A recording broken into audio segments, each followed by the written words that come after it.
Fans de football, j'espère que vous allez bien. Aujourd'hui, nouvelle analyse tactique et séance de tableau noir pour parler ensemble de Franco Mastantuono qui va arriver pour rappel de River Plate ce 14 août 2025 pour être présenté à la presse, présenté au club, aux supporters, avant de faire ses grands débuts, pas forcément en tant que titulaire, mais il aura au moins du temps de jeu contre Osasuna le 18 ou 19 août pour la première journée de Liga, donc ça fait quand même plaisir de voir un tel talent argentin, un tel talent du football mondial arriver chez nous, en espérant qu'il profite de ses premières minutes pour s'illustrer et montrer déjà tout l'étendue de son talent, ou au moins une partie, en s'enlevant la pression évidemment d'arriver dans le plus grand club du monde et faire un saut quand même de River Plate au Real qui n'est pas rien. Mais je voulais en parler parce qu'aujourd'hui, beaucoup de médias espagnols ou même internationaux autour du Real parlent de Mastantuono comme un titulaire en puissance. Évidemment, en l'absence de Bellingham qui s'est fait opérer à l'épaule avec succès, qui va manquer d'ailleurs apparemment une dizaine de matchs grand maximum, sans compter les trêves, etc. Normalement, ce serait plutôt Brahim Diaz titulaire à la place de Mastantuono.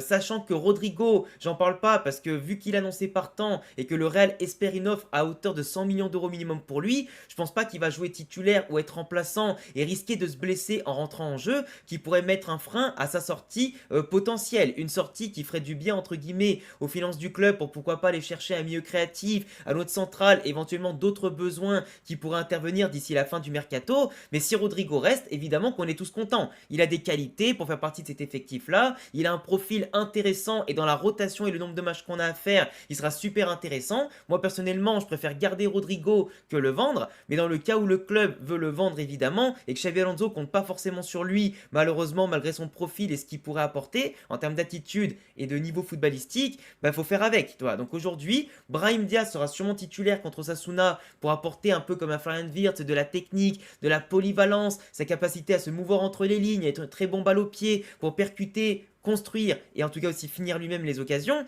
Mais dans le cas où aujourd'hui cette vidéo se concentre sur Franco Mastantuono, on va aborder ensemble quelques schémas tactiques offensifs comme défensifs dans lesquels il pourra s'illustrer évidemment et dans lequel le Real Madrid pourra le mettre en évidence. Là actuellement, on fait sans Bellingham, on fait comme si le début de saison arrivait, on fait comme si les matchs avaient commencé, et évidemment que Mastantuono, sans forcément être titulaire, devrait se retrouver dans cette situation s'il rentre en jeu ou même s'il est dans le 11 de départ. On a aujourd'hui, alors, dans le 11, Shane Rudiger, titulaire en défense centrale. Konaté, il est encore en discussion avec Liverpool, on ne sait pas s'il viendra ou s'il viendra pas, mais comme on ne parle pas des joueurs qui sont pas chez nous, au moins voilà, c'est fait.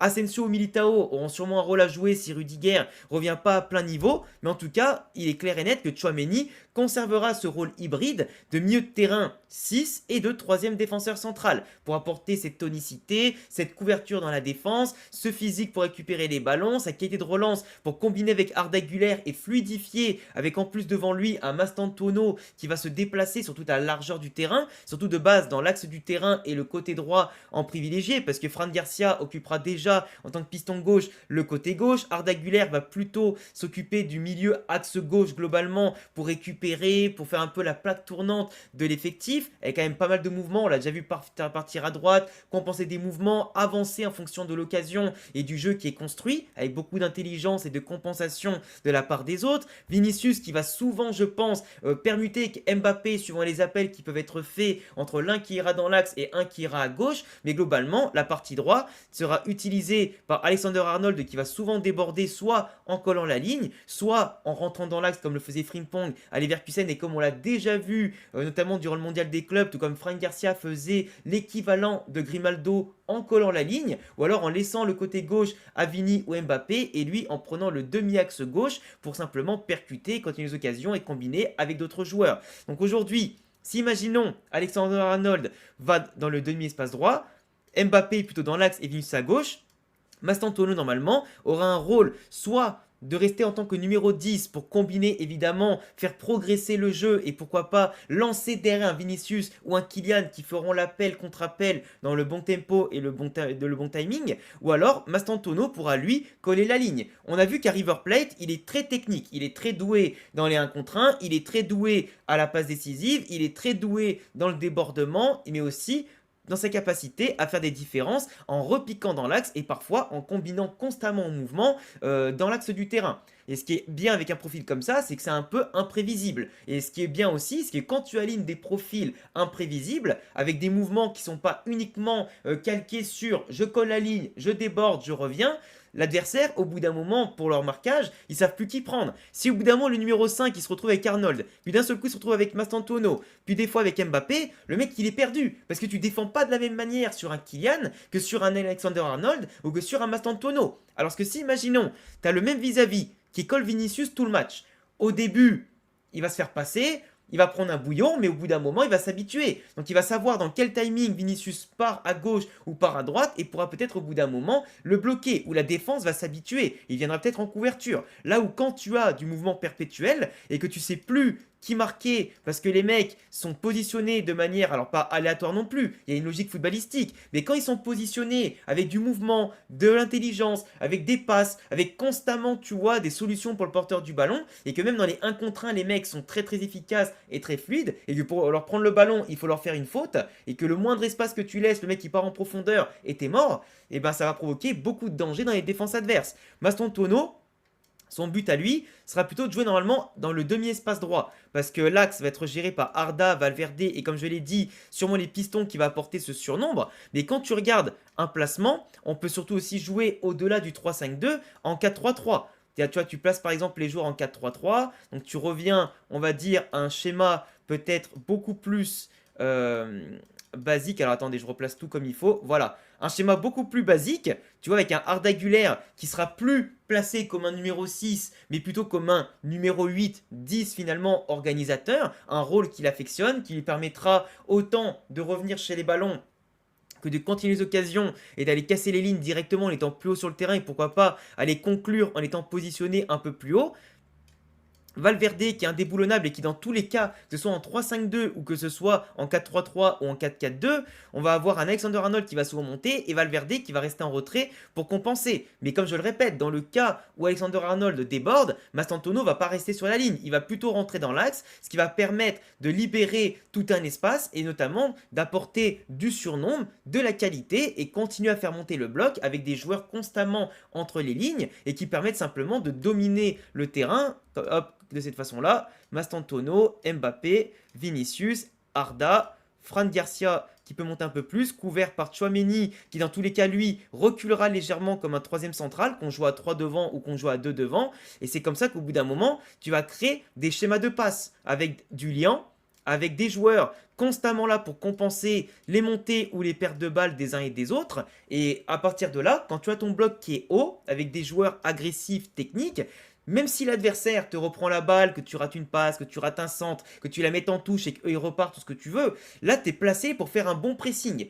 Tu es normalement censé être agressif, tu es censé aller à fond sur le porteur du ballon. Et même dans le cas où, imaginons, on joue en 4-4-2, Mastantuono peut très bien se positionner comme ceci. Hop, je le remets là, nickel. Mastantuono peut très bien jouer comme ceci. Ou alors, on peut très bien jouer comme cela. Je veux dire, je vois aucun problème. Parce que même si Tchouaméni, Valverde, ça ne fonctionne pas, n'oubliez pas que le schéma de Xabi Alonso n'est pas figé. Arda Güler peut très bien se retrouver ici, avec un Mastantuono qui aura un peu ce rôle hybride. Alors là, ça ressemble à rien sur le papier. Mais il peut très bien avoir ce rôle hybride de coller la ligne et avoir une sorte de 4-3-3 modulable dans le 4-4-2 parce que lui va souvent revenir. Ou des fois permuter avec Arnold qui sera là ici, et Mastantuono qui va compléter, voilà, avec Valverde qui redescendra d'un cran, tout comme Arda Güler peut très bien redescendre d'un cran avec un Arnold qui monte un peu plus haut. Là, c'est des phases que je vous montre suivant les possessions, évidemment. C'est fantaisiste un peu, mais ça marche. Arda Güler, Tchouaméni, Mastantuono, ou alors c'est bien, dans le 4-4-2, je vais remettre un peu comme c'était là, comme ça je peux un peu mieux expliquer comme ça, hop, voilà, Tchouaméni, Valverde. Dans tous les cas, ce qui compte, c'est pas spécialement le 11 de départ. Ce qui compte, c'est vraiment comment tu associes les profils et comment tel profil va se mettre en évidence dans les bonnes zones de jeu. Parce que Arda Güler, là vous allez me dire, mais Arda Güler c'est pas un ailier gauche, on faisait jouer ailier droit, on le faisait jouer ci. Mais Arda Güler, si tu le mets par exemple là je te l'ai passé ici, mais en vérité, si tu fais un 4-4-2, globalement c'est plutôt un 4-4-2 à plat que pourrait demander Xabi Alonso, plus qu'un 4-4-2 avec deux vraies offensives. Mais après, ça dépend aussi de la caractéristique du joueur. Encore une fois, Tchouaméni, il a vocation dans tous les cas de revenir troisième central. Donc ce qui veut dire que Valverde et Arda Güler seront obligés de techniquement venir plutôt dans l'axe que de coller à gauche, parce que la gauche sera toujours la voie de Vinicius et de Fran Garcia, qui va être très très offensive, compensée par Eushen, et notamment l'activité de Arda Güler sur le côté gauche, là où Mbappé, lui, même si on aimerait bien qu'il prenne un peu plus le côté droit, sera plutôt dans le côté axe, et Mastantuono en tous les cas, plongera dans le dos d'Mbappé ou collera la ligne. En fait, ce qui est bien, c'est que avec enfin quelqu'un qui maîtrise le côté droit comme Mastantuono, par rapport à Rodrigo qui n'aime pas spécialement le côté droit ou le côté axe ou le côté axe droit, c'est que Mastantuono va offrir cette capacité de vitesse, cette polyvalence, cette intelligence, cette maîtrise technique dans une zone qui l'affecte. Et donc globalement, Rodrigo que tu enlèves, il faut mettre un vrai spécialiste au poste qui fera sûrement de vraies différences et de manière peut-être plus constante, bah ça offre plusieurs schémas tactiques, plusieurs opportunités au Real Madrid et surtout plusieurs cordes à notre arc. Et ça franchement, ça n'a pas négligé. Et même si, imaginons, à la place d'Arnold, tu as Carvajal, Carvajal, c'est un peu moins offensif qu'Arnold, mais ça n'empêche pas que Carvajal peut aller dédoubler, peut aller centrer, et surtout avoir le coffre pour revenir. Bien qu'il s'est fait les ruptures au croisé et tout ce que tu veux, moi je suis persuadé qu'il va revenir à très bon niveau, Carvajal. Mais Mastantuono, moi j'adore déjà ce profil de joueur, parce que c'est vraiment quelqu'un qui va aujourd'hui à seulement 18 ans, découvrir le très haut niveau au Real Madrid et qui, je pense, s'il montre les qualités techniques qu'on a vues dans les 1 contre 1, dans les combinaisons, dans la finition et globalement sa capacité à lâcher les ballons et à perforer les lignes adverses, mais que ce soit en tant que numéro 10, que ce soit en tant que milieu axe droit ou que ce soit en tant que ailier pur, ça va être un régal, ça va être un régal. Et imagine, t'as un match où genre même pas, tu sais, genre t'as Brahim à la place de Mastantuono. Tu vois, on va reprendre un petit peu ça comme ça. Hop, en 3-5-2. Voilà, je vous remets ça. En 3-5-2. Tac. Tu fais rentrer Mastantuono on va dire à la mi-temps, à l'heure de jeu. Franchement, mais je sais pas si on se rend compte quand même. Avec éventuellement, je sais pas, imaginons t'as Vinicius ou Mbappé qui est fatigué, t'as Rodrigo qui rentre. Mais en vrai, on a une équipe aujourd'hui avec un banc quand même plutôt impactant. T'as Gonzalo qui peut rentrer pour en tout cas faire la différence si tu as besoin vraiment d'un pur neuf pour profiter des centres de Mastantuono. Parce que c'est vrai que depuis tout à l'heure, je parle d'éventuellement d'Arnold qui déborde, de Fran Garcia qui déborde, de Mastantuono qui va servir d'ailier, de milieu droit pour ensuite servir Mbappé ou Vinicius. Mais c'est vrai que si t'as pas de point